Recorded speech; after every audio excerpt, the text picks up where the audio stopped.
வானத்துல பொதுவா பல வெளிச்சங்கள் நம்ம கண்களுக்கு தெரியும். அது திடீர்னு வரும், திடீர்னு மறையும். அது நட்சத்திரமா இருக்காது. அல்லது ஒரு கிரகத்துடைய ரிஃப்ளெக்ஷனா இருக்குமானா அதுவும் கிடையாது. இது ஒரு வால் நட்சத்திரம். 2026 மார்ச் மாதத்துல நீங்க புது ஒரு வால் நட்சத்திரத்தை வானத்துல பார்க்கறதுக்கான வாய்ப்புகள் இருக்கு. இந்த வால் நட்சத்திரம் எங்கிருந்து வருது? அதோடைய பெயர் என்ன? அதோடைய அளவு என்ன? அதோடைய ஸ்பீட் என்ன? அதோடைய மேற்பரப்புல என்னென்ன மாதிரியான வாயுக்கள் இருக்கு? பூமிக்கு பக்கத்துல எப்போ வரும்? சூரியனுக்கு பக்கத்துல எப்போ வரும்? அது மறுபடியும் எப்போ வரும்? இந்த மாதிரியான பல கேள்விகளுக்கான பதில நீங்க இந்த வீடியோவுடைய முழுவதுமா பார்த்து முடிச்சதுக்கு அப்புறம் கண்டிப்பா தெரிஞ்சுப்பீங்க. வாங்க நம்ம அந்த வால் நட்சத்திரத்தை நோக்கி ஒரு பயணத்தை ஸ்டார்ட் பண்ணலாம். நான் உங்க லோகபால கார்த்திகேயன். இதை இப்போ நம்ம எக்ஸ்போஸ் பண்ணுவோம். Expose everything.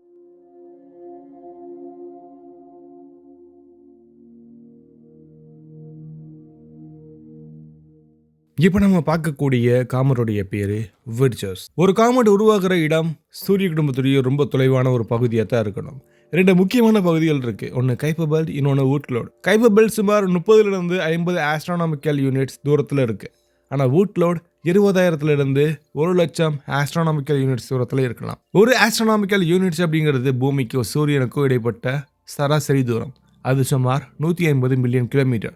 ஸோ இதோட அந்த முன்னாடி சொன்ன அந்த தூரத்தை நீங்கள் மல்டிப்ளை பண்ணி பார்த்துக்கோங்க. விர்ச்சஸ் மாதிரியான காமெட்ஸ், பல காமெட் இந்த தூரமான ஐசி ரீஜியன்லேருந்து உருவாகலாம். சுமார் 4.6 பில்லியன் வருஷத்துக்கு முன்னாடி சூரிய குடும்பம் உருவான போது புரோட்டோபிளானட்டரி டிஸ்கில் இருந்த ஐஸ், டஸ்ட், சிலிகேட் பார்ட்டிகல்ஸ் இது எல்லாமே ஒன்று சேர்ந்து ஒரு சின்ன ஐசி பாடிஸை உருவாக்கும். அது பெரும்பாலும் சூரியனை விட்டு ரொம்ப தூரத்தில் தான் இருக்கும். அங்கே டெம்பரேச்சர் ரொம்ப கம்மியாக இருக்கும். சில இடங்கள்லாமே 220 டிகிரி செல்சியஸ் வரைக்கும் இருக்கலாம். இந்த ரொம்ப கம்மியான டெம்பரேச்சர் காரணமாக water ice, carbon dioxide ice, methane ice, ammonia ice மாதிரியான பல பொருட்கள் ரொம்ப சஸ்டெயின் பண்ணி இருக்கிறதுக்கான சான்சஸ் இருக்கு. ஒரு காமெட்டுடைய நியூக்ளியை பொதுவாக சில 100 மீட்டர்ஸ்ல இருந்து சில கிலோமீட்டர் வரைக்கும் தான் இருக்கும் அதோடைய அளவு. அந்த மாதிரியான இதை பற்றி நம்ம பார்க்கும்போது இதோடைய டயாமீட்டர் சுமார் 1 கிலோமீட்டர்ல இருந்து 3 கிலோமீட்டர் அளவுக்கு இருக்கலாம். இது நம்மளுடைய தூரத்துல இருந்து பார்த்த அப்சர்வேஷன். இந்த நியூக்ளியஸ் ஒரு சாலிட் ராக் மாதிரி இல்லாமல் இது ஒரு ஐஸ் அண்ட் டஸ்ட் கலந்த ஒரு போரஸ் ஸ்ட்ரக்சராக இருக்கலாம் அப்படிங்கிறது நமக்கு தெரிய வந்திருக்கு. டென்சிட்டி பொதுவாக 0.4லேருந்து 0.6 கிராம் பர் கியூபிக் சென்டிமீட்டர் அப்படிங்கிறத நம்ம கணக்கு பண்ணியிருக்கோம். அதாவது இது ஒரு மிகப்பெரிய ஸ்னோ டஸ்ட் மிக்சர் மாதிரி இருக்கும். இந்த காமெட்டுடைய ரொம்ப முக்கியமான ஒரு ஃபிசிக்கல் ஃபீச்சர் அதோடைய கோமா அண்ட் அதோடைய டைல். காமெட் சூரியனுக்கு ரொம்ப பக்கத்தில் வரும்போது அதோடைய சின்ன டார்க் ஆப்ஜெக்ட் மாதிரி தான் இருக்கும். ஆனால் அது சூரியனுக்கு ரொம்ப பக்கத்தில் போகும்போது solar radiation and solar wind காரணமாக அதோடைய நியூக்ளியர் சர்ஃபேஸில் இருக்கக்கூடிய பல பொருட்கள் சூடாக ஆரம்பிக்கும். அந்த ஐஸ் சப்ளிமேஷன் எல்லாமே கேஸாக மாறும். இந்த கேஸ் நியூக்ளியஸை சுற்றி ஒரு டிஃப்யூஸ் கிளவுட் ஒன்று உருவாகும். இதை நம்ம கோமான்னு சொல்லுவோம். ஒரு காமெட்டோட கோமா டயாமீட்டர் சில நேரங்களில் 1,00,000 கிலோமீட்டர் வரைக்கும் இருக்கலாம். அதாவது அதோடைய ஒட்டுமொத்த நீளம். சில பெரிய காமெட்ஸ் அது மில்லியன் கிலோமீட்டர் அளவுக்கு போகலாம். அந்த கோமால இருந்து டஸ்ட் அண்ட் அயனைஸ்டு கேஸஸ் எல்லாமே வெளியேறி ஒரு டைலை உருவாக்கும். அது பொதுவாக 2 முக்கியமான டைல்ஸாக இருக்கும். ஒன்று டஸ்ட் டைல், இன்னொன்று அயான் டைல். டஸ்ட் டைல் அப்படிங்கிறது சூரிய ஒளியை ரிஃப்ளெக்ட் பண்ணும், மஞ்சள் அல்லது வெள்ளை நிறத்தில் நமக்கு வெளிப்படுத்தும். ஆனால் அயான் டைல் அப்படிங்கிறது சோலார் வைன் காரணமாக, அதாவது சூரியனுடைய காற்று காரணமாக நேராக சூரியனுக்கு எதிர் திசையில் நீளமாக விரியும். அந்த வகையில் இந்த மார்ச் மாதம் வானத்தில் நீங்கள் பார்க்கும்போது அதோடைய பிரைட்னஸ் 8லிருந்து 10 மேக்னிடியூடுக்கு இருக்கலாம். சில ஸ்கை சர்வீஸ் இது எங்க இருக்குன்னு கூட காட்டலாம். வெறும் கண்ணால இது பொதுவாக தெரியாது. ஆனால் பைனோகுலர் அல்லது சின்ன டெலஸ்கோப் வச்சு நீங்க பார்க்கும்போது அதோடைய டிஃப்யூஸ் க்ளோ ரொம்ப வினோதமா நமக்கு தெரியும். இந்த காமெட் கண்டுபிடிக்கப்பட்டது மாடர்ன் ஸ்கை சர்வே மூலியமா தான். இந்த 20 ஆண்டுகள்ல ஆஸ்ட்ரோநாட் இந்த டெலஸ்கோப் சர்வீஸ் அதோடைய டேட்டா ஒரு முக்கியமான ஒரு இடத்துல இருக்கு. குறிப்பா PanSTARRS telescope system, Catalina sky service, ATLAS survey telescope மாதிரியான அப்சர்வேஷன் தினமும் வானத்தை ஸ்கேன் பண்ணிக்கிட்டே இருக்கும்.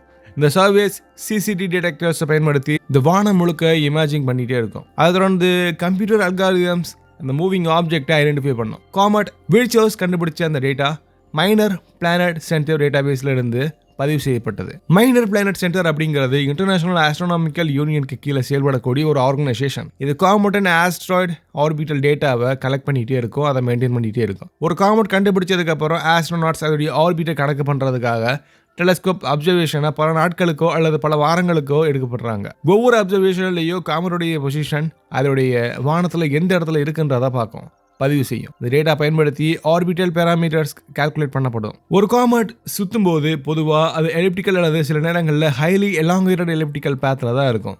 அதாவது ரொம்ப ரொம்ப நீள்வட்டமாக இருக்கும். ஆர்பிட்டல் பேராமீட்டரில் முக்கியமான ஒன்று semi major axis, eccentricity, inclination, perihelion distance and இன்னும் சில முக்கியமான விஷயங்கள். பெர்ஹீலியன் அப்படின்றது காமெட் சூரியனுக்கு ரொம்ப பக்கத்தில் வரும்போது அங்கே இருக்கக்கூடிய பாயிண்ட். அஹீலியன் அப்படின்றது சூரியனுக்கு ரொம்ப தூரமான பகுதி. காமெட் வீர்ச்சோட் ஆர்பிட்டல் எக்ஸென்ட்ரிசிட்டி ரொம்பவே அதிகமாக இருக்கலாம். அது 0.9க்கு மேலே இருக்கலாம் அப்படிங்கிறது நம்ம இப்போ கால்குலேட் பண்ணியிருக்கோம். இதனால சூரியனுக்கு ரொம்ப தூரத்தில் இது வந்து மறுபடியும் ரொம்ப தூரத்தில் திரும்பும். இது ஒரு long period comet. Long period காமெட்டுக்கு ஆர்பிட்டல் பீரியட் சில 1000 வருடங்களாக கூட இருக்கலாம். சில நேரங்களில் பல 1000 வருடங்கள் கூட இருக்கலாம். அதாவது இந்த காமெட் கடைசியாக இன்னர் சோலார் சிஸ்டம்க்கு வந்து மனிதனுடைய கண்ணுக்கு தெரிஞ்சு மறுபடியும் தெரியறதுக்கு ரொம்ப வருஷமாகும். இந்த காமெட் இப்போ சூரியனுக்கு எவ்வளோ தூரத்தில் இருக்குது அப்படிங்கிற அப்சர்வேஷன் இந்த டைமை பொறுத்து மார்ச் மாதத்தில் இது சுமார் 1லிருந்து 2 ஆஸ்ட்ரானமிக்கல் யூனிட்ஸ் டிஸ்டன்ஸில் அந்த ரேஞ்சுக்குள்ளே இருக்கலாம் அப்படிங்கிறத சொல்கிறாங்க. அதாவது 150 மில்லியன் கிலோமீட்டர்லேருந்து 300 கிலோமீட்டர் வரைக்கும் இருக்கலாம். இந்த காமெட்டை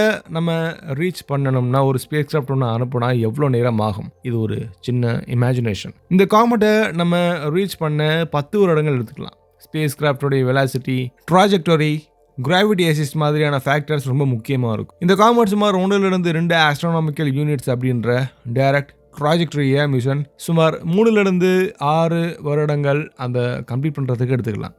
ஆனால் ஆக்சுவல் மிஷன் அதோடைய பிளானிங் ரொம்ப ரொம்ப காம்ப்ளெக்ஸாக இருக்கும். காமெட் சயின்ஸ் கடந்த சில தசாப்தங்களாக ரொம்பவே முன்னேறி இருக்கு. குறிப்பாக Rosetta spacecraft Philae lander comet nuclear சர்ஃபேஸை ரொம்ப நேரடியாக ஸ்டடி பண்ணும். இந்த மிஷன் டேட்டா மூலியமா காமெட்டுடைய நியூக்ளியர் ஸ்ட்ரக்சரை நம்ம ரொம்ப போரஸாக ரொம்ப அழகாக நம்ம தெரிஞ்சுப்போம். மாடர்ன் டெலஸ்கோப் இந்த அப்சர்வேஷனுக்கு பயன்படுத்தப்படுது. கிரவுண்ட் பேஸ்ட் டெலஸ்கோப்பான very large telescope, Subaru telescope, Gemini observatory இந்த மாதிரியான ஹை ரெசல்யூஷன் ஸ்பெக்ட்ரோஸ்கோபி இதோடைய டேட்டாவை தொடர்ந்து எடுத்துக்கிட்டே இருக்கும். ஸ்பேஸ் டெலஸ்கோப் மாதிரி நம்ம சொல்லணும்னா Hubble space telescope, James Webb மாதிரியான இன்ஃப்ராரெட் அண்ட் அல்ட்ரா வயலட் வேவ் லென்த்தை இந்த காமெட் அப்சர்வ் பண்ணும்போது அது ரிஃப்ளெக்ட் பண்ணும்போது நம்மளுடைய டெலஸ்கோப்பை அப்சர்வ் பண்ணோம். இன்ஃப்ராரெட் அப்சர்வேஷன் காமெட்டுடைய நியூக்ளியர் சர்ஃபேஸுடைய டெம்பரேச்சர், ஹை சப்ளிமேஷனுடைய ப்ராசஸ் பற்றின பல தகவலை கொடுக்கும். Ultraviolet observation, ionised gases distribution, radio telescope வந்து மாலிகுலர் எமிஷன் அதோடைய லைன்ஸை டிடெக்ட் பண்ணி அந்த காமெட்டில் இருக்கக்கூடிய கெமிஸ்ட்ரியை நமக்கு புரிஞ்சுக்கிறதுக்கு உதவி பண்ணும். ஸோ ஒரு காமெட்டுடைய டெய்ல் சில நேரங்களில் மில்லியன்ஸ் ஆஃப் கிலோமீட்டர்ஸ் வரைக்கும் நீளமாக போகலாம். ஆனால் அது ரொம்ப ரொம்ப டிஃப்யூஸ் ஸ்ட்ரக்சர். அது ரொம்ப பெருசாக இருந்தாலுமே மேஸ் ரொம்ப கம்மியாக தான் இருக்கும். டெய்லுடைய பார்ட்டிகல் சோலார் ரேடியேஷனுடைய ப்ரெஷர் காரணமாக ரொம்ப ஸ்லோவாக அதை விட்டு வெளியே, அதாவது ஆப்போசிட் டைரக்ஷனில் போகும். ஸோ மார்ச் மாதத்தில் வானத்தில் ஒரு ரொம்ப டிஃப்யூஸான ஒரு க்ளோவான ஒரு ஸ்ட்ரக்சர் நீங்கள் பார்த்தீங்கன்னா அது வெறும் கண்ணால் பார்க்கறதுக்கு சான்ஸ் இல்லை. அந்த சின்ன காமெட் உண்மையிலேயே சுமார் 4.6 பில்லியன் வருஷத்துக்கு பழமையான ஒரு பொருள். அது சூரியனுக்கு பக்கத்தில் வரும்போது மட்டுமே சில வாரங்கள் அல்லது சில மாதங்களுக்கு அது நமக்கு தெரியலாம். அதை தொடர்ந்து சில சோலார் சிஸ்டம் அவுட்டர் பகுதிகளுக்கு அது மறுபடியும் போகலாம். அதனால் வானத்தை நீங்கள் தொடர்ந்து பாருங்கள், ஏதாவது புதிய வெளிச்சம் தெரியும். ஆனால் அது ஏலியன் கிடையாது, அது ஒரு காமெட்டாக கூட இருக்கலாம். இது மாதிரி அடுத்து டிஃப்ரெண்ட்டான வீடியோலாம் கண்டிப்பாக நம்ம சேர்ந்து பயணிக்கலாம். பாய்.